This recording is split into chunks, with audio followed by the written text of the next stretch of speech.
Olá, sejam bem-vindos a mais uma videoaula de língua portuguesa. Eu sou a professora Joyce e nós vamos estudar aí um pouquinho mais sobre pontuação. Em outra aula nós já vimos sobre a importância da pontuação, como que ela pode modificar o sentido de uma frase ou causar dúvidas, problemas de interpretação. Vimos também o uso do ponto e da vírgula. Agora nós vamos estudar os demais pontos, quando nós devemos usá-los, certo? Em que lugar você colocaria a vírgula nessa construção? Então, olha só essa frase. Se o homem soubesse o valor que tem, a mulher viveria à sua procura. Dependendo da entonação que eu faço, da pausa, de onde eu vou colocar a vírgula, o sentido vai mudar completamente. Então, cada um aí, se é homem ou se é mulher, colocaria a vírgula num determinado lugar. Eu prefiro a vírgula, como eu sou mulher, num lugar. Mas eu tenho certeza que os homens prefeririam em outro, porque o sentido vai mudar. Olhem aí, ó. Se o homem soubesse o valor que tem, a mulher viveria à sua procura. Então aqui quem é o homem que tem valor e a mulher que sai procurando o homem. E olha na de baixo. Se o homem soubesse o valor que tem a mulher, viveria à sua procura. Ou seja, quem é muito valiosa aí, valiosa no caso, é a mulher e é o homem que vai procurá-la. Então eu prefiro, com certeza, como sou uma mulher, a segunda construção, a segunda vírgula aí. Mas vocês olhem que a frase fica completamente invertida, somente de mudar a posição da vírgula. E assim, então, muitas frases, se eu não pontuar corretamente, fica completamente com sentido diferente daquilo que eu gostaria que ficasse. Eu tenho que tomar muito cuidado. Então, na fala e a escrita, nós já falamos sobre isso, né? Que a fala, nós temos a entonação, nós temos a expressão facial, nós vamos colocar pausas onde nós quisermos. Então, isso também transmite significado. Já na escrita, não, o meu interlocutor não está ali. Eu tenho que ser o mais claro possível e por isso é que eu vou usar os recursos da pontuação. A pontuação, então, ela vai tirar essas diferentes possibilidades de sentido. Ela vai deixar o meu texto mais claro e vai mostrar qual a intenção que o produtor, quem escreveu, tinha ao colocar aquilo. Ponto e vírgula. Então vamos começar. Olha, o ponto e vírgula na verdade, é uma mistura aí. Ele fica entre o ponto e a vírgula, né? Ponto e vírgula. Então, quando eu vou ler, ele tem uma pausa maior do que a vírgula e menor do que o ponto. E quanto que eu uso? Quando será que eu uso esse ponto e vírgula? Ele representa uma pausa mais forte, que é indicada pela vírgula, e menos acentuada que o ponto, tá? Isso nós já vimos. Então, usamos ponto e vírgula para quê? Olha só, em trechos longos, onde já existiam vírgulas. Então, eu quero separar dois bloquinhos do meu texto. Aqui tem vírgula, aqui também, mas eu quero mostrar que esses dois são diferentes. Então, eu vou colocar ponto e vírgula aqui no meio, certo? Justamente para separar aqueles lugares onde já tinha vírgula. Porque se eu colocar mais uma vírgula, eu não sei se eu estou continuando aquela ideia anterior. Olha o exemplo, vai ficar mais claro, ó.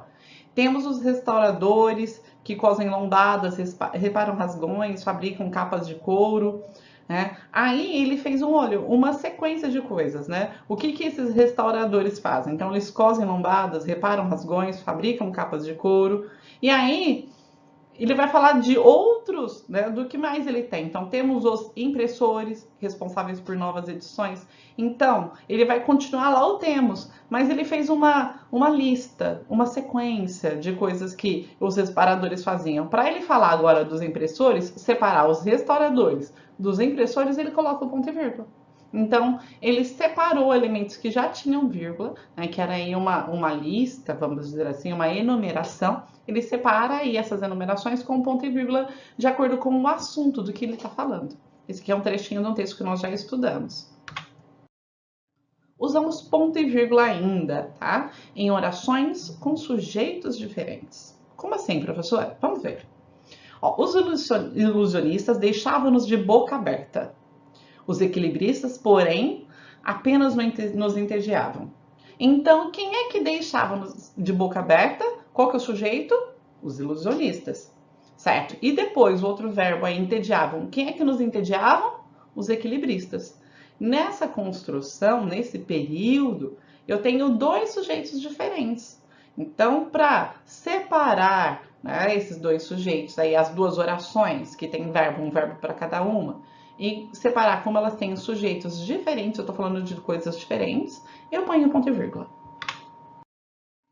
Ainda nós vamos usar o ponto e vírgula quando eu tenho uma enumeração. Quando vocês estão estudando lá, vamos supor que vocês vão escrever alguma coisa em história, geografia, ciências, português, em qualquer matéria, vocês vão colocar aquelas bolinhas, aqueles tópicos, para separar um tópico do outro, eu ponho um ponto e vírgula. Então, a minha lista de supermercado continha apenas uma dúzia de ovos, 2 caixas de sabão em pó, um pé de alface crespa e um tablete de chocolate. Então, notem que aqui eu tenho A, B, C, D, né? Pode ser com letras, pode ser com bolinhas, com tópicos, do que for. Então, toda vez que você vai fazer esse tipo de enumeração, eu ponho o ponto final na última, mas entre a A, B e a C eu vou colocando o ponto e vírgula, certo? Vamos falar agora sobre 2 pontos. 2 pontos também é bem claro, bem fácil. São 2 pontos um em cima do outro, como aqui a gente tem. Ele geralmente introduz o que se segue o enunciado. O que é isso? Como assim? Ele vai aí trazer os 2 pontos, como se estivesse deixando em suspenso, eu vou dizer alguma coisa a mais, certo? Então, aqui, mas eu vou falar alguma coisa importante depois, e aí ele põe esses 2 pontos. É mais ou menos nesse sentido. Então, muitas vezes, quando eu tenho lá os enunciados do texto, tá? Vai estar lá em cima assim, reescreva os enunciados, 2 pontos, e aí vem A, vai ter o enunciado, B, resolva o problema, lá na matemática, por exemplo, resolva o problema, 2 pontos, e aí vem um problema em seguida, né? Leia o texto, isso aqui é básico em língua portuguesa, né? Você pega lá um enunciado, leia o texto, 2 pontos, e aí coloca o texto. Então, ele está chamando a atenção que vai vir uma coisa importante depois, certo? Então, ele vai introduzir aquilo que vai aparecer depois. Também no discurso direto, quando eu tenho uma fala, quando o personagem, eu vou reproduzir exatamente o que o personagem está falando. O professor perguntou, 2 pontos. Então, eu estou anunciando, né, o que o professor vai falar. E aí, na outra linha, eu sempre coloco lá travessão, né, parágrafo. Quem já leu um texto de José Eduardo Agualusa? Então, aqui, essa frase ela foi reproduzida exatamente do jeito que o professor falou. E por isso que eu uso, então, esses 2 pontos. Geralmente, depois de verbos que a gente fala que mostra uma elocução. Então, ele disse, ele perguntou, ele afirmou, 2 pontos, e aí você vem com o discurso direto em seguida. Eu tenho mais um uso ainda dos 2 pontos. Olha, quando eu tenho uma enumeração. Então, quando eu vou fazer com uma espécie de lista, uma enumeração, vou falar de várias coisas, eu vou anunciar essa numeração com justamente os 2 pontos. Então, em Luanda, várias pessoas trabalham com livros. Então, ele está anunciando quem são essas pessoas. Ele vai explicar depois essa lista, né? Restauradores, impressores, digitalizadores, bibliotecários, informáticos, contabilistas e pesquisadores. Então, ele fez uma enumeração, uma listinha aí de várias palavras com a mesma função sintática. Por isso que elas têm vírgula. Então, quando eu vou anunciar, né? Vou colocar em uma lista, uma sequência, uma enumeração. Eu vou colocar, então, 2 pontos para anunciar essa enumeração. Ficou claro? E, por fim, nós vamos falar quando nós temos citações ou transcrições. Então, quando eu vou citar a fala de alguém, o que outra pessoa falou, né? Quando eu vou trazer uma transcrição, vou copiar um pedacinho de um texto, por exemplo. E aí eu vou usar 2 pontos. Ó. O narrador dirige-se aos leitores por meio da seguinte frase. Falhei-lhes nas araras? Então, aqui eu tenho uma fala do narrador, 2 pontos, e eu vou colocar exatamente como estava lá no texto. Né? Estou copiando um pedacinho do texto, por isso está entre aspas. E eu coloco 2 pontos antes de colocar essa citação, antes de colocar essa transcrição do texto. Agora, nós vamos falar das aspas. Né? As aspas são extremamente importantes, aí tem o símbolo das aspas. Né? Elas têm basicamente 2 finalidades. Realçar as palavras, ou seja, marcar aí, né, dar um destaque maior para elas, palavras ou expressões, ou atribuir um significado especial para aquela palavra, modificar o significado daquela palavra. Usamos aspas, então, para quê? Para marcar a citação de frases, expressões ou termos, como nós fizemos lá, quando nós copiamos, né? Nós estamos citando um pedacinho do texto. Viram no slide, há 2 slides atrás? Quando nós fizemos, né, copiamos do texto, nós colocamos entre aspas. Olha aqui uma tirinha da Mafalda. Deus ajuda quem cedo madruga. E aí, ela leu isso no livro, foi lá, colocou o despertador do pai para bem cedinho, e ela fala, de manhã, Deus vai ter o que fazer, ou seja, o pai vai madrugar, ela vai fazer o pai madrugar na marra. E quando ela pega aí, Deus ajuda quem cedo madruga, é um ditado popular e que ela leu no livro, por isso está entre aspas, certo? É uma citação de uma frase conhecida. Nós usamos ainda para marcar alguma palavra, né, do corpo do texto.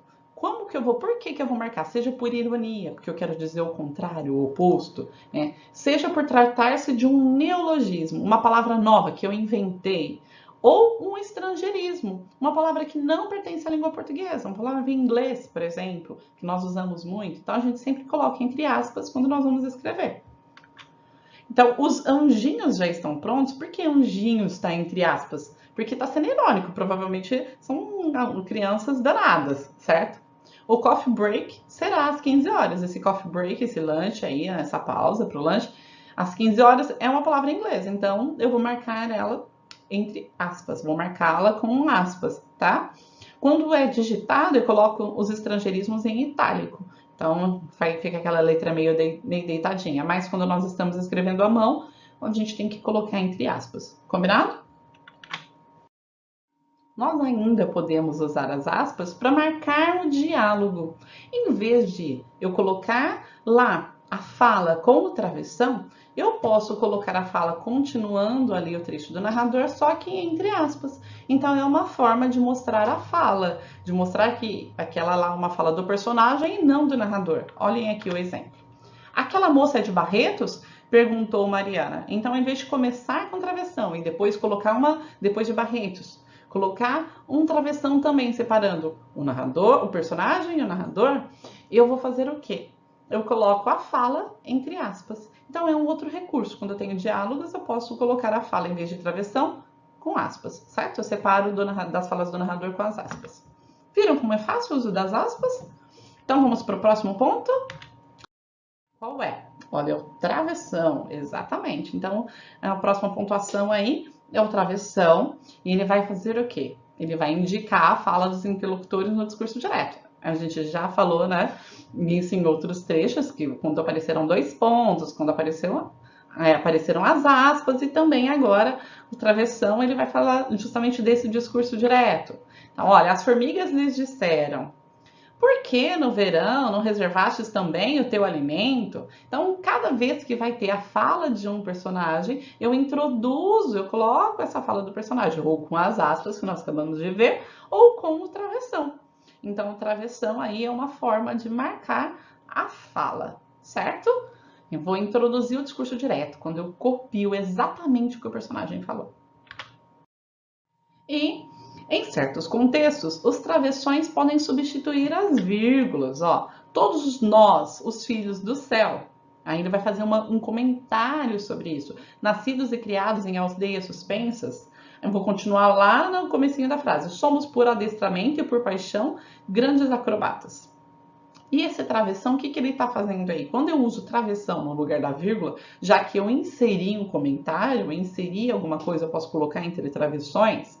Quando eu tenho aposto, por exemplo, eu posso colocar entre travessões, eu estou chamando ainda mais atenção para aquele elemento que eu coloquei ali no meio, tá? Então, ele tem o mesmo uso da vírgula, só que eu ganho aí uma ênfase ainda maior.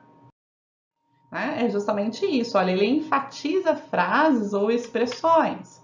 Impossível escrever o poema, uma linha que seja de verdadeira poesia. Então, quando ele coloca aqui uma linha que seja, ele está dando um destaque muito grande, tá? Porque a minha frase original era: impossível escrever o poema de verdadeira poesia. Era essa frase. Quando ele coloca uma linha que seja, ele faz uma pausa aí para adicionar um comentário, e aí vai vir com os travessões e vai ganhar um grande destaque. As reticências são aqueles 3 pontinhos, certo? Então, são esses. Prazer, para quem fala, nossa, reticências, o que é isso? Não conheço.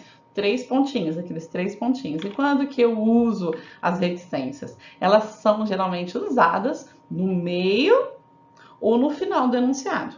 elas podem aparecer aí de forma que encerra o período, ou seja, depois vem com letra maiúscula ou não. No meio do enunciado, depois continua a letra minúscula, certo? E nós usamos para criar um efeito de suspense. Ó, e agora leremos mais um capítulo de Luna Clara e Apolo 11. Então, o carro derrapou na pista, mas não capotou, felizmente. Então, quando eu faço essa pausa e eu coloco as reticências, eu gero um suspense naquilo que eu vou dizer depois, certo? E note que eu continuei a frase, por isso tem letra minúscula depois. Usamos ainda as reticências como sinônimo de etc. Né? Quando falar e mais, quando eu tenho mais alguma coisa, que eu estou resumindo, que tem mais coisas para serem ditas, certo? Então, em Luanda, várias pessoas trabalham com livros, restauradores, impressores, digitalizadores, bibliotecários, e eu coloco essas reticências. E posso também usar como sinal de suspensão do período, indicando aí, por exemplo, uma hesitação. Professor, não quero ler minha resposta porque, bom, acho que está incorreta. Eu estou pensando, estou hesitando, eu não quero dizer aquilo. Ou como sinal de reflexão. Não leiam, não tenham receio de ler respostas incorretas. Na aula vocês tiram as dúvidas, fazem perguntas. Então ele está, aqui no caso é uma fala de professor, ele está refletindo sobre isso. Usamos as reticências ainda como sinal de solicitação para que o leitor conclua o que não foi dito no texto. Como assim? Então, ó, eu bem que gostaria de não ter dúvidas, mas eu tenho, né? Então, esse eu tenho não aparece, mas o leitor aí, ou o meu interlocutor, vai captar e vai dizer o que é que está faltando. Vamos retomar, então, o que nós vimos hoje, que a pontuação é um excelente recurso para nos expressarmos melhor e compreender corretamente um texto. Né? Ela pode mudar completamente o sentido de enunciado. Por isso que eu tenho que ter cuidado, muito cuidado com a pontuação. Nós estudamos, então, os usos nessa aula do ponto e vírgula, dos dois pontos, das aspas, do travessão e das reticências. Espero que vocês tenham compreendido e que realmente coloquem em prática todas essas regras, esses usos e escrevam cada vez melhor, interpretando também cada vez melhor os textos. Um beijo! E a gente se vê numa próxima aula. Até mais. Tchau, tchau.